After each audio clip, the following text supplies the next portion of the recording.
What are the difference between the paid version and the trial version of Adobe Illustrator? So you can see right now on the screen, I do have the paid version of Adobe Illustrator. And I'm going to say from the get-go, honestly, the difference between both of them is not much.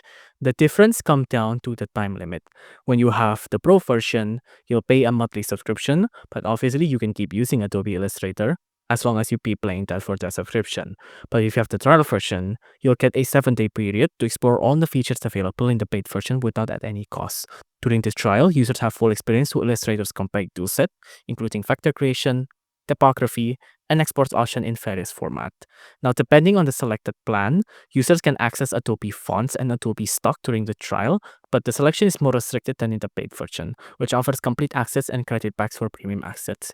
And then updates are also included throughout the trial period, ensuring user experience the latest feature. Both versions also provide support, but the paid subscriber receive more comprehensive assistance, including exclusive resources and tutorials.